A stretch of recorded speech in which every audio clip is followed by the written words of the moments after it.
आदरणीय नड्डा साहब।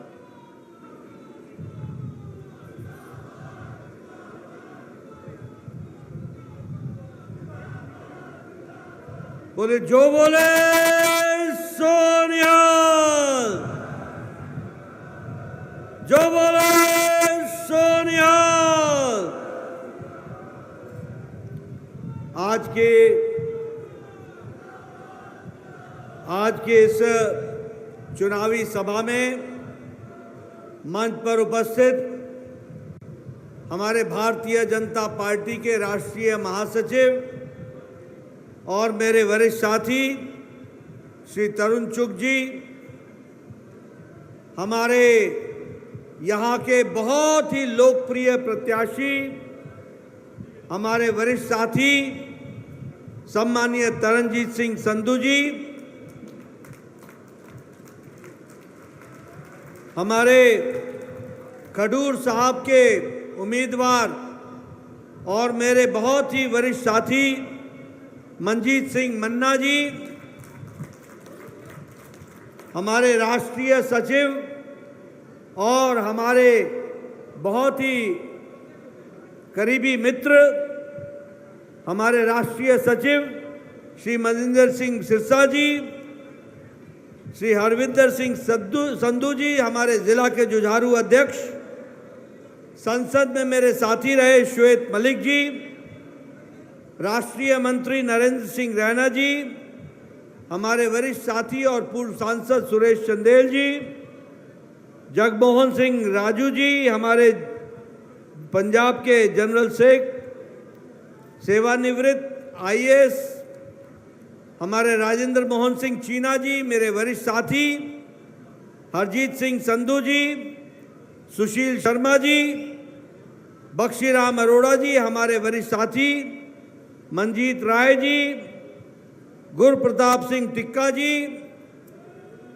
मंच पर विराजमान सभी वरिष्ठ नेतागण और यहाँ इतनी बड़ी संख्या में, इतनी गर्मी में, इतने पूरी जोश के साथ, पूरे उत्साह के साथ एकत्र आए देवी और सज्जनों, मेरे नौजवान साथी और मीडिया और प्रिंट मीडिया के मेरे साथी, ये मेरा सौभाग्य है कि मुझे आज अमृतसर की पवित्र नगरी में आने का सौभाग्य मिला है, जहां सबसे पहले तो मैं हरमंदिर साहिब में अपना शीश झुकाता हूं और नमन करके अपनी बात को प्रारंभ करता हूं।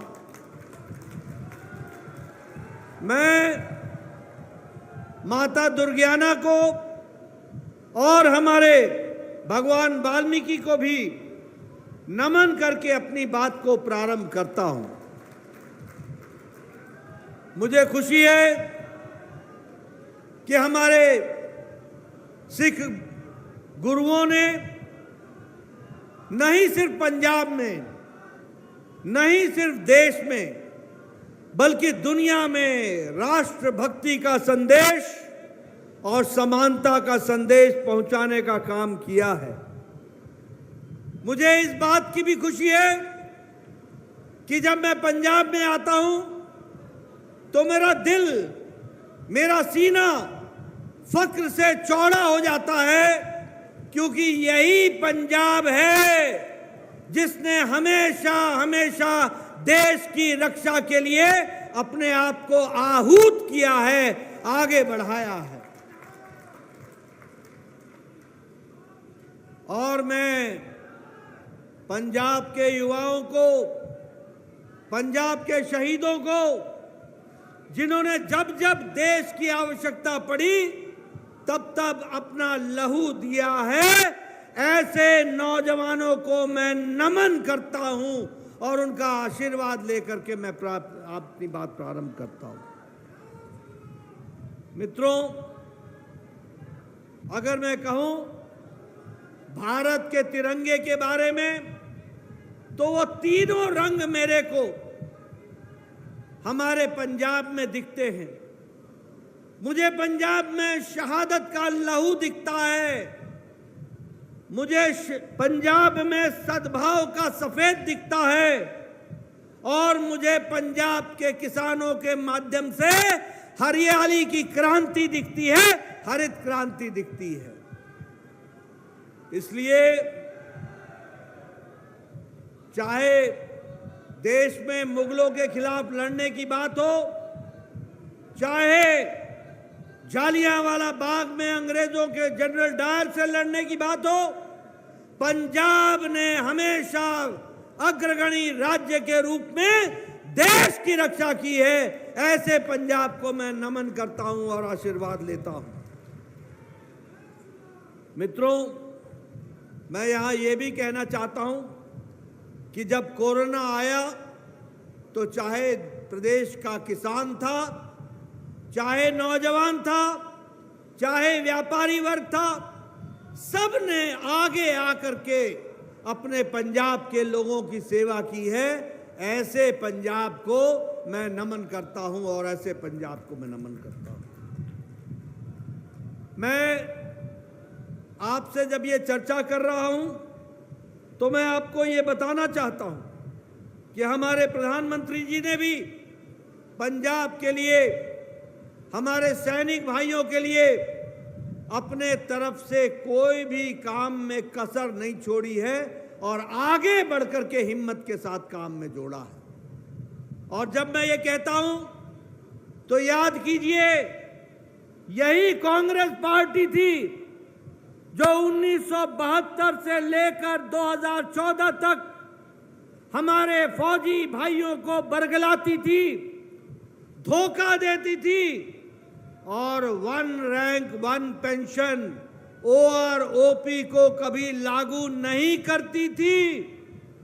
और जब जाने की बारी आई तो जैसे हमारे यहां कहते हैं पायता रखना, पायता, टोकन रखना, टोकन, ऐसे 500 करोड़ रुपए बजट में छोड़कर चले गए।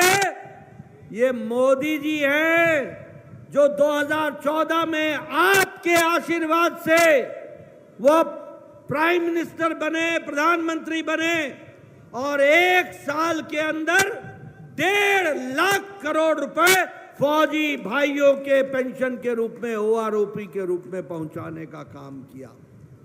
और उसी तरीके से हमें याद है कि जब 1971 में पाकिस्तान की फौजियों को श्रीमती इंदिरा गांधी ने छोड़ा था तो तब भी उस समय नानकाना साहिब के लिए कॉरिडोर की बात नहीं की थी।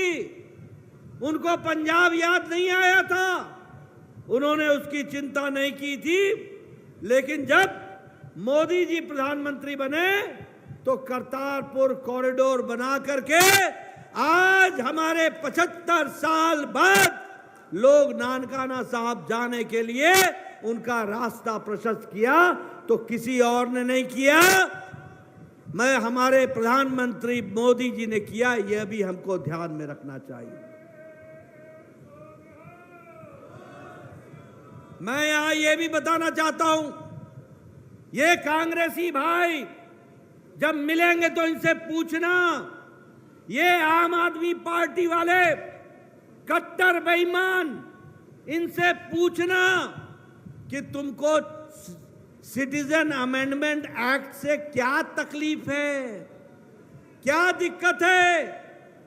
जब लोग हमारे सिख भाई अफगानिस्तान में प्रताड़ित हो रहे थे उस समय कोई नहीं आया था। बेचारे शरणार्थी बनकर के भारत की धरती पर आए थे और उनको केजरीवाल बोलता है ये रेपिस्ट हैं, ये चोर हैं, ये थीफ हैं। बोलो ऐसे केजरीवाल की पार्टी को आगे आने दोगे क्या? जरा जोर से बोलो, मुझे ऊंचा सुनता है। आने दोगे क्या? ये नरेंद्र मोदी जी हैं जिन्होंने सिटीजन अमेंडमेंट एक्ट लाया और अफगानिस्तान से, बांग्लादेश से और पाकिस्तान से जो सिख भाई प्रताड़ित होकर के आया उसको भारत की नागरिकता देने का काम नरेंद्र मोदी ने किया। इस बात को भी हमको ध्यान में रखना चाहिए। ये 230 परिवार तो अभी 2 साल पहले आए, 2 साल पहले। और मैं ये कहना चाहूंगा कि ये मोदी जी थे जिनके नेतृत्व में गुरु ग्रंथ साहिब का स्वरूप, उसे भी सेवा करने का, और यहां बैठे हैं मनजिंदर सिंह सिरसा जी, ये और मैं दिल्ली के एयरपोर्ट पर गुरु ग्रंथ साहिब की सेवा करके जो अफगानिस्तान से मोदी जी के कारण आया था, उसको ठीक स्थान पर इज्जत के साथ गुरुद्वारे में पहुंचाने का काम किया था। तो वो हमारी पार्टी ने किया, हमारे लोगों ने किया है।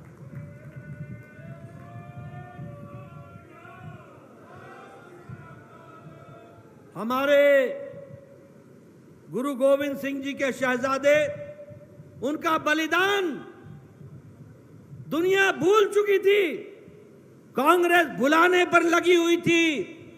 देश को मालूम नहीं था कि देश की आजादी के लिए हमारे शहजादों ने किस तरीके से बलिदान दिया, किस तरीके से गुरु गोविंद सिंह ने देश की रक्षा के लिए एक नहीं अपने दोनों सपूतों का बलिदान देखा। अगर उनको भी वीर बाल दिवस के रूप में देश और दुनिया में पहुंचाने का काम किया तो किसी और ने नहीं किया, नरेंद्र मोदी प्रधानमंत्री जी ने किया। इसको हमको ध्यान में रखना चाहिए। मित्रों, मैं यहां आपके सामने यह भी बताना चाहता हूं कि पहले भी 200 साला प्रकाश पर्व मनाया गया, 300 साला पर्व मनाया गया, लेकिन गुरु नानक जी का 550वां पर्व और गुरु गोविंद सिंह जी का 350वां प्रकाश पर्व, इसको जितने धूमधाम से भारत सरकार ने मनाया, ऐसा कभी नहीं हुआ था। इसको भी हमको ध्यान में रखना चाहिए। इसलिए मित्रों, हर दृष्टि से एक अच्छा काम करने का काम और सिख भाइयों के बलिदान को याद करने का काम अगर किसी ने किया है तो प्रधानमंत्री नरेंद्र मोदी जी ने किया है। मैं यहां यह भी बताना चाहता हूं, हमारे तरनजीत सिंह संधू जी जो बहुत बड़े हमारे विदेश के सचिव रहे और जिन्होंने दुनिया में अपना नाम स्थापित किया है, इनसे पूछिए, इनके 40 साल के करियर में अगर भारत के डंका बजा है तो तब बजा जब भारत का प्रधानमंत्री नरेंद्र मोदी बना। मैं यहां आप संधू जी से मिलेंगे तो आप इनसे पूछिएगा किस तरीके से आज जब अमेरिका की अर्थनीति डगमगा रही है, हमारे सचिव रहे, विदेश सचिव, और अमेरिका में एम्बेसडर रहे तरनजीत सिंह संधू जी, मैं ठीक बोल रहा हूं? इनसे पूछिए, अमेरिका की अर्थनीति डगमगा रही है, यूरोप के देशों की अर्थनीति डगमगा रही है, रशिया पीछे जा रहा है, चाइना पीछे जा रहा है, जापान की अर्थनीति डमाडोल हो रही है, और ऐसे में भारत के यशस्वी प्रधानमंत्री मोदी जी के नेतृत्व में भारत 11वें नंबर से छलांग लगाकर 5वें नंबर की अर्थव्यवस्था बन रही है, 5वें नंबर की अर्थव्यवस्था। और हमारे तरनजीत सिंह जी को, संधू जी को चुनाव जिताइए, हमारे मन्ना जी को चुनाव जिताइए, और देखिए आने वाले 3 साल में मोदी जी के नेतृत्व में भारत 3रे नंबर की अर्थव्यवस्था बन जाएगा।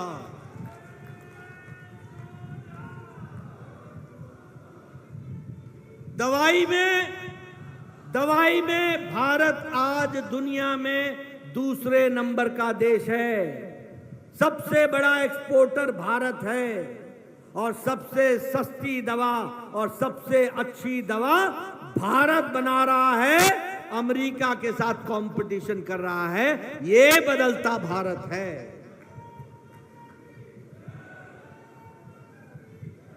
केमिकल्स में और पेट्रोकेमिकल्स में भारत का निर्यात, भारत का एक्सपोर्ट 106% बढ़ गया है। हमारे दवाइयों में 138% बढ़ गया है। स्टील में भारत दूसरे नंबर का देश हो गया है, दूसरे नंबर का देश। ऑटोमोबाइल में, गाड़ियों में हम जापान की गाड़ियां सुनते थे, डैटसन, टोयोटा, हम सुनते थे अमेरिका की गाड़ियां, प्लीमथ, हम सुनते थे हमारे अन्य गाड़ियां, और जर्मनी की गाड़ियां, वोक्सवैगन। आज आपको जानकर खुशी होगी कि भारत दुनिया में ऑटोमोबाइल इंडस्ट्री और मार्केट में जापान को पछाड़कर तीसरे नंबर का ऑटोमोबाइल मार्केट बन गया। ऑटोमोबाइल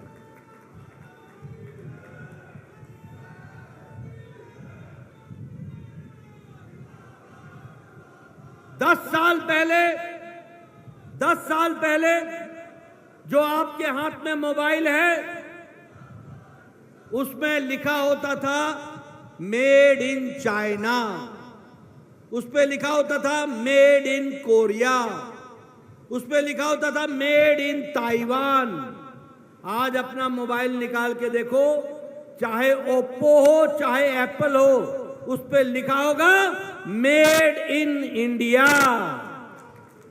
आज 97% मोबाइल भारत बना रहा है, भारत बना रहा है। ये बदलता भारत है। बोलो, मैं जरा हां करके बोलो, मोदी जी के नेतृत्व में देश आगे बढ़ा है कि नहीं बढ़ा है? इधर से आवाज आनी चाहिए, बढ़ा कि नहीं बढ़ा? मजबूत हुआ कि नहीं हुआ? एक समय में आपने मजबूर राज्य देखा, कमजोर राज्य देखा। आतंकवादी हमला करते थे और आतंकवादी हमला करते थे और दिल्ली दरबार पाकिस्तान को डोजियर भेजता था, डोजियर। आज भारत का बदलता परिवेश है कि अगर पाकिस्तान उरी की घटना करता है, अगर पाकिस्तान पुलवामा की घटना करता है, तो भारत 10 दिन के अंदर सर्जिकल स्ट्राइक करता है, एयर स्ट्राइक करता है और घर में घुसकर मारता है। यह परिस्थिति आकर के खड़ी हुई है। एक समय था जब कश्मीर के अलगाववादी को भारत के प्रधानमंत्री दफ्तर में बिरयानी खिला करके उनके साथ वार्ता करते थे, वार्ता, समझौता।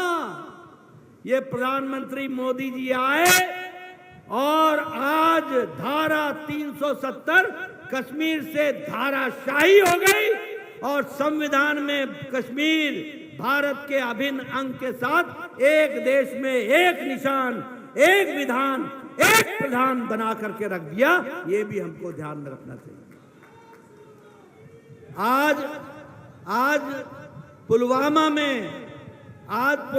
में ये आए हैं नरेंद्र सिंह रैना, इनसे पूछो। आज पुलवामा में, सोपोर में रिकॉर्ड वोटिंग हो रही है, रिकॉर्ड वोटिंग। और श्रीनगर के लोग भी प्रजातंत्र के त्योहार में अपने आप को आगे बढ़ा रहे हैं। ये नरेंद्र मोदी जी का नेतृत्व है, इसको हमको समझना चाहिए। मैं ज्यादा लंबी बात नहीं करूंगा, लेकिन आपको बताना चाहूंगा कि मोदी जी के नेतृत्व में गांव, गरीब, वंचित, पीड़ित, शोषित, दलित, युवा, किसान, इनको किसी ने अगर ताकत दी है तो प्रधानमंत्री मोदी जी ने ताकत दी, उनकी नीतियों ने ताकत दी। आप बताइए 2 लाख गांवों को, मेरे नौजवान मेरी बात सुनना, 2 लाख गांवों को मोदी जी ने ऑप्टिकल फाइबर से जोड़ दिया है। ऑप्टिकल फाइबर बिछ गए हैं और 2 लाख गांव कॉमन सर्विस सेंटर से जुड़ गया है। भैया ये जाओ, जरा सा रुक जाओ, मेरी बात सुन लो। कॉमन सर्विस सेंटर से जुड़ गया है। आज तरन तारण के गांव से भी आप कॉमन सर्विस सेंटर से मेरा नौजवान पता कर सकता है कि उसका गंधम दुनिया के किस मंडी में किस भाव बिक रहा है, देश नहीं दुनिया में उसका फ्लोरिकल्चर किस भाव से किस दुनिया में किस मंडी में बिक रहा है। और हमारा नौजवान वो यह पता लगा सकता है कि वह दुनिया की किस यूनिवर्सिटी में अपना दाखिला ले सकता है और वहीं गांव से वो एप्लीकेशन भर के अपना वहां पर काम कर सकता है। बताइए बताइए, ये बदलता भारत है कि नहीं है कि नहीं है? अब मैं आपको बोलता हूं, इन कांग्रेसी भाइयों से पूछना और ये आम आदमी पार्टी से भी पूछना। ये बोलते थे मोदी जानता नहीं है, भारत अनपढ़ है, ये डिजिटल इंडिया क्या करेगा, ये डिजिटल लेके क्या करेंगे। मोदी नहीं, कांग्रेसी और आम आदमी पार्टी नहीं जानते थे, मोदी भारत के सामर्थ्य को जानता था और जानते हैं, मोदी जी जानते हैं। और आज देखो बदलता भारत। आप जाओ अमृतसर के बाजार में, आपको सब्जी वाले की दुकान में भी QR कोड मिलेगा और डिजिटल ट्रांजैक्शन करता हुआ मिलेगा। ये बदलता भारत है। आज दुनिया का 40% डिजिटल ट्रांजैक्शन भारत में हो रहा है। डिजिटल ट्रांजैक्शन भारत में हो। बोलो बदलता भारत है कि नहीं है? जरा जोर से बोलो, बदलता भारत है कि नहीं है? ये बैठे हैं यहां सब लोग, ये सब एक्स MLA एक्स MP रहे। इनसे पूछो, मैं 1993 में MLA बन गया था। मेरे इलाके में मेरा वीडियो आके बोलता था, नड्डा साहब आपको एक खुशखबरी सुनानी है। मैं बोलता था सुना पाई, क्या खुशखबरी हैगी, दसो मैनू भी दसो। बोलता ਤੁਹਾਨੂੰ एक पंचायत से 2 इंदिरा आवास योजना घर मिले ने। बोलो किनू देइए? मैं बोलता था भरावा तू ही रख ले, मैं की करूंगा, 100 बीमार 1 अनार, मैं की करूंगा, मैं क्या करूंगा उसका। दो इंदिरा आवास योजना में घर मिलते थे 2। आज मोदी जी ने 4 करोड़ घर बना दिए, 4 करोड़ घर, 4 करोड़। और कैसे घर बनाए? एक पंचायत में 50-50, 60-60 घर बने। ड्राइंग रूम, बेडरूम, किचन में सिलेंडर, टॉयलेट, कोर्टयार्ड। और एक बात और मैं बता दूं, एक खुशखबरी सुन लेना मेरे भाइयों, ये आपके लिए भी है। आने वाले समय में आप तरनजीत सिंह संधू जी को चुनाव जिताओ और मन्ना जी को चुनाव जिताओ, मनजीत सिंह जी को। और देखो मोदी जी अगले 3 साल में 3 करोड़ नए घर बनाएंगे, 3 करोड़ नए घर। कोई भी कच्चे छत के नीचे नहीं रहेगा, सब पक्के छत के नीचे रहेंगे। ये काम होगा। और मैं एक बात और बता दूं कि आपका अगले 5 साल में, सुन लेना मेरी बात कान खोल करके और ध्यान से, अगले 5 साल में आपका बिजली का बिल 0 हो जाएगा, 0। एक नई स्कीम आ रही है, उसका नाम है प्रधानमंत्री सूर्य घर मुफ्त बिजली योजना। सरकार के तरफ से हर घर के छत पर सौर ऊर्जा लगेगी, सौर ऊर्जा, सोलर एनर्जी लगेगा, वो लगेगा उसका। और आपके घर के बिजली का खर्चा उस सोलर एनर्जी से चलेगा, सौर ऊर्जा से। जो आपके बिजली खर्च नहीं होगी वह ग्रिड में चली जाएगी, और ग्रिड जब उसको खर्च करेगा तो उतना यूनिट का पैसा आपके घर में पहुंच जाएगा, आमदनी का साधन हो जाएगा। बोलो ये बदलता भारत है कि नहीं है? बदला हुआ भारत है कि नहीं है? तरनजीत सिंह जी को भेजना है कि नहीं भेजना है? मन्ना जी को भेजना है कि नहीं भेजना है? ये समय की आवश्यकता है। यहां हमारे मनजिंदर सिंह सिरसा जी बैठे हैं, ये लंबे समय से विधायक रहे। हमारे बाकी लोग भी, श्वेत मलिक MP रहे, मैं स्वास्थ्य मंत्री था। मेरे को ये चिट्ठी लिखते थे, नड्डा जी मेरे इलाके च एक बंदा हैगा, उन्हें कैंसर हो गया है, ओदा हार्ट दा ऑपरेशन होना है, नवा वैल्व पैना हैगा, 2 लाख रुपये खर्च होंगे, 3 लाख रुपये खर्च होंगे। मैं इन्हों 1.5 लाख देंदा था, 2 मंगो तो 1 देंदा था, 1.5 मंगो तो 75 देंदा था, 3 मंगो तो 1.5 देंदा था, बाकी जनता जनार्दन से इकट्ठा कर देते। मोदी जी ने बोले नहीं, बड़ा सोच बड़ा, और मोदी जी आयुष्मान भारत लेकर के आए और आज 10 करोड़ 74 लाख परिवार, 50 करोड़ लोग, मेरे पत्रकार बंधु नोट कर लेना मेरे आंकड़े, 50 करोड़ लोग। और कौन है ये गरीब लोग?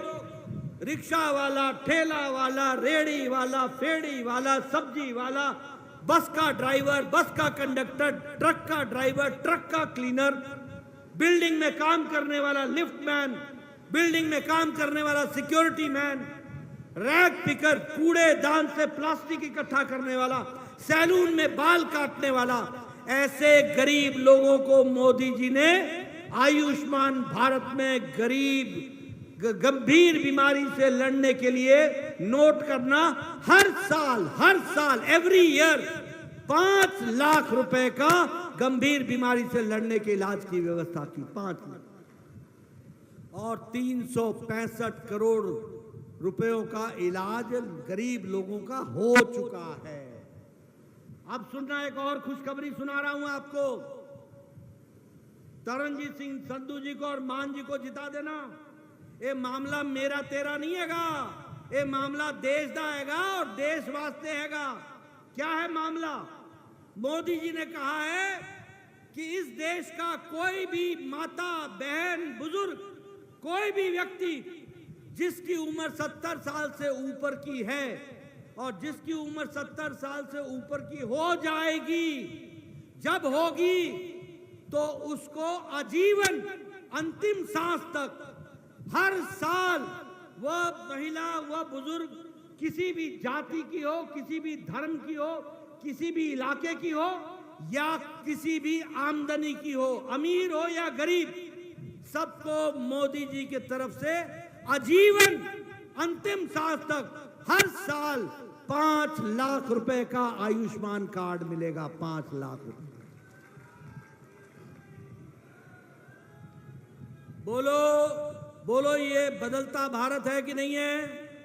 यहां तो इंश्योरेंस वाले भी 70 साल के बाद हेल्थ का इंश्योरेंस नहीं करते, और मोदी जी ने अंतिम सांस तक इंश्योरेंस किया है, यानी आपके अंतिम समय तक, और कोई भी हो, हम भी 70 के ऊपर के होंगे तो आयुष्मान कार्ड मिलेगा। बोलो, ये बदलता भारत है कि नहीं है? आगे बढ़ाना है कि नहीं बढ़ाना है? तरनजीत सिंह संधू को लाना है कि नहीं लाना है? मन्ना जी को लाना है कि नहीं लाना है? अगर लाना है तो विकास तभी होगा, इस बात को हमको ध्यान में रखना। आप बोलो, आजकल हाईवे बन रहे हैं कि नहीं बन रहे हैं? जरा जोर से बोलो, ऊंचा सुनता है मेरे को। हाईवे बन रहे हैं कि नहीं बन रहे हैं? 4 लेन बन रहे हैं कि नहीं बन रहे हैं? 6 लेन बन रहे हैं कि नहीं बन रहे हैं? कॉरिडोर बन रहा है कि नहीं बन रहा है? इकोनॉमिक कॉरिडोर बन रहा है कि नहीं बन रहा है? एक्सप्रेस वे बन रहा है कि नहीं बन रहा है? एक विकास की नई कहानी लिखी जा रही है। आप बताइए, रेलवे पंजाब में 19 गुना रेलवे का बजट बढ़ा है, 19 गुना, 19 टाइम्स। और आप बताओ, अमृत भारत में स्टेशन नए बन रहे हैं कि नहीं बन रहे हैं? और वंदे भारत ट्रेन चल रही है कि नहीं चल रही है?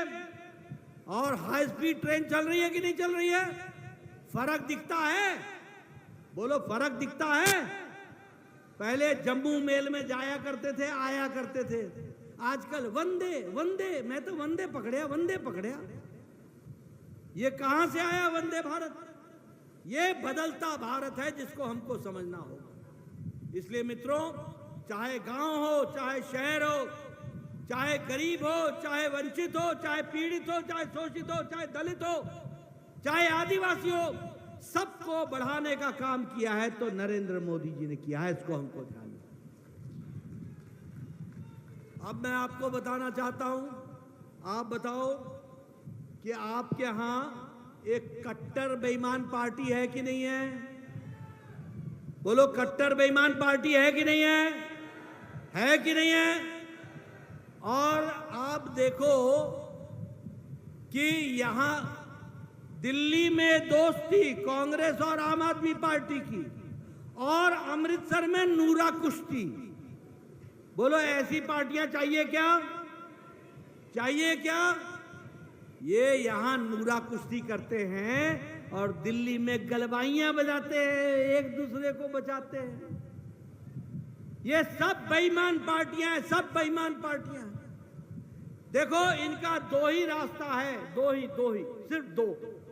एक ये घमंडिया गठबंधन, ये इंडी अलायंस, पहला परिवारवाद बचाओ, दूसरा भ्रष्टाचारियों को बचाओ। मोदी जी कहते हैं भ्रष्टाचारियों को हटाओ, और ये लोग कहते हैं भ्रष्टाचारियों को बचाओ, भ्रष्टाचारियों को पनपाओ।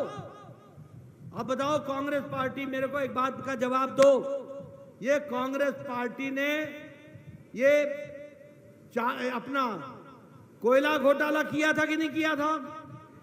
किया था कि नहीं किया था? जरा उधर से भी आवाज आए, किया था कि नहीं किया था? आप बताओ इन्होंने चीनी घोटाला किया कि नहीं किया? चावल घोटाला किया कि नहीं किया? पनडुब्बी घोटाला समुद्र में जाकर किया कि नहीं किया? हेलीकॉप्टर वेस्टलैंड का घोटाला किया कि नहीं किया? आप बताओ 2G 3G जीजाजी का घोटाला किया कि नहीं किया? कॉमनवेल्थ गेम का घोटाला किया कि नहीं किया? कौन सा घोटाला छोड़ा कांग्रेस पार्टी ने? कौन सा घोटाला?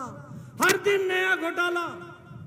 आप बताइए, ये अखिलेश जो है इसने गोमती रिवर फ्रंट का घोटाला किया कि नहीं किया? आप बताओ ये फूड ग्रेन का घोटाला किया कि नहीं किया? लैपटॉप घोटाला किया कि नहीं किया? लालू चारा खा गया कि नहीं खा गया? लालू अलकतरा खा गया कि नहीं खा गया? लालू नौकरी के जगह पर जमीन खा गया कि नहीं खा गया? आप बताओ ममता के मंत्रियों ने टीचर भर्ती घोटाला किया कि नहीं किया? अपने घरों से नोट के जखीरे निकले कि नहीं निकले? आप बताइए, के कविता ने शराब का घोटाला किया कि नहीं किया? डीएमके ने बालू घोटाला किया कि नहीं किया? आप बताइए, ये सब लोगों ने घोटाला, अरविंद केजरीवाल ने शराब का घोटाला किया कि नहीं किया? दवाई का घोटाला किया कि नहीं किया? आप बताइए, सोनिया गांधी बेल पर है कि नहीं है? और राहुल गांधी बेल पर है कि नहीं है? आप बताओ पी चिदम्बरम बेल पर है कि नहीं है? आप बताओ ये कार्तिक चिदम्बरम बेल पर है कि नहीं है? आप बताओ लालू यादव बेल पर है कि नहीं है? आप बताओ 1 तारीख तक केजरीवाल बेल पर है कि नहीं है? आप बताओ टीएमसी के नेता बेल पर है कि नहीं है? आप बताओ डीएमके के नेता बेल पर है कि नहीं है? आप बताओ मनीष सिसोदिया जेल में है कि नहीं है? आप बताओ सत्येंद्र जैन जेल में है कि नहीं है? आप बताओ आजम खान जेल में है कि नहीं है? आप बताओ पार्थो चैटर्जी जेल में है कि नहीं है? आप बताओ डीएमके के नेता जेल में है कि नहीं है? ये सारे इंडी अलायंस घमंडिया गठबंधन या तो बेल पर हैं या जेल में हैं। सारे भ्रष्टाचारी है, सारे भ्रष्टाचारी। ऐसे लोगों को आगे आने दोगे क्या? आने दोगे क्या? आप बताओ, एक कांग्रेसी नेता, मैं कल झारखंड में था, झारखंड, वहां एक कांग्रेसी नेता मंत्री के पीए के नौकर के घर से 29 करोड़ रुपए निकले। एक कांग्रेसी मंत्री के एमपी के घर से झारखंड के 300 करोड़ रुपए निकले। बैंक वालों को 18 नोट गिनने की मशीन भेजनी पड़ी, 18, और नोट गिनने में 3 दिन लगे। ये रिकॉर्ड तोड़ने वाले बेईमान हैं, रिकॉर्ड तोड़ने वाले बेईमान। और ये सभी परिवार की पार्टी है। फरूक अब्दुल्ला को उमर अब्दुल्ला चाहिए, मुफ्ती साहब को महबूबा चाहिए थी, हमारे बादल साहब के सुखबीर बादल, चौटाला परिवार, अखिलेश, लालू, राबड़ी, तेजस्वी, तेज प्रताप, रुक्मणी, बीसा, ये सब परिवार, ये ममता, अभिषेक, ये उद्धव ठाकरे, आदित्य ठाकरे, ये शरद पवार, ये सुप्रिया सुले, ये करुणानिधि, उदयनिधि स्टालिन, ये सब परिवार की पार्टियां हैं। बोलो, ऐसी परिवार की पार्टियों को आगे आने दोगे क्या? जरा जोर से बोलो, आने दोगे क्या? मित्रों, ये सबको आपसे कोई लेना देना नहीं है। ये सब अपने परिवारों को बचाने में लगे हैं और भ्रष्टाचार को पोषने में लगे हैं, उसका पोषण करने में लगे हैं। ऐसे हैं ये लोग। अब मैं एक बात और बता दूं, हमारे पंजाब में बड़ी संख्या में दलित भाई हैं। ये कांग्रेसी लोग दलितों के आरक्षण पर डाका डालना चाहते हैं, डाका डालना चाहते हैं। इन्होंने धर्म के आधार पर मुस्लिम आरक्षण लगाकर हमारे दलित भाई, हमारे आदिवासी भाई, हमारे ओबीसी भाई, हमारे पिछड़ा भाई, इनके आरक्षण रिजर्वेशन पर डाका डालना चाहते हैं। डाका, बोलो, डाका डालने दोगे क्या? डाका डालने दोगे? मोदी जी ने साफ कहा है, जब तक मोदी है किसी का भी हिस्सा जाने नहीं दूंगा, दलितों का हिस्सा वहीं रहेगा और उनका आशीर्वाद मिलेगा, इस बात को कहा गया है। लेकिन ये कांग्रेसी किस तरीके से काम करते हैं वो आपके ध्यान में आता है। मित्रों, पहले एक ऐसी सरकार थी जो दिल्ली दरबार में पंजाब के लोग जाकर के मत्था टेकते थे। अब ऐसी सरकार आई है मान की, जो शीश महल में जाकर मत्था टेकता है, शीश महल में। और आप बताइए, मैं ये आपसे पूछना चाहता हूं कि बताइए, ये आम आदमी पार्टी ने पंजाब को बर्बाद किया कि नहीं किया? किया कि नहीं किया? आप देखो, ये कहते थे महिला सम्मान करेंगे, महिला सम्मान। एक मुख्यमंत्री ने के घर में महिला पिट गई और एक मंत्री अश्लील हरकत करते हुए उसका भी वीडियो वायरल हुआ। ये है आम आदमी पार्टी की करतूत। बोलिए, ऐसे लोगों को आगे आने दोगे क्या? आप बताइए।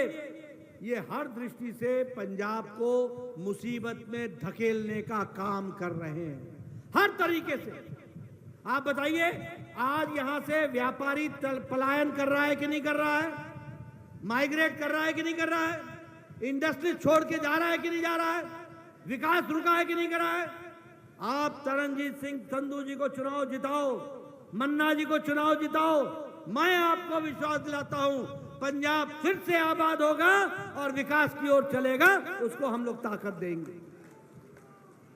और मैं आपका ज्यादा समय नहीं लूंगा। मैं तरनजीत सिंह संधू जी के बारे में आपको बताना चाहता हूं।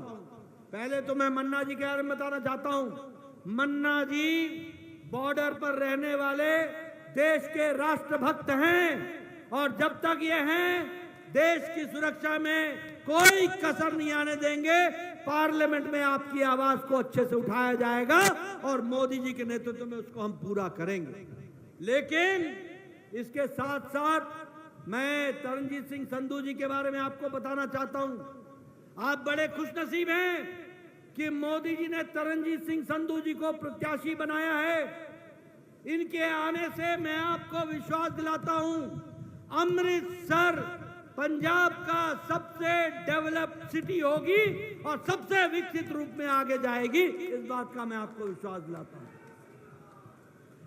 जितना इनका ज्ञान है, जितना इनका रसूख है और जितना प्रधानमंत्री जी का आशीर्वाद है, अमृतसर फर्स्ट हमेशा हर चीज में आगे रहेगा और अमृतसर की तस्वीर और तकदीर बदल दी जाएगी। इस बात का मैं आपको विश्वास दिलाना चाहता हूं।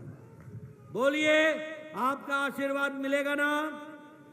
जरा इधर से भी आवाज आ जाए, आशीर्वाद मिलेगा ना? मिलेगा ना? आपने मेरी बात बहुत शांतिपूर्ण ढंग से सुनी। आपका बहुत बहुत धन्यवाद।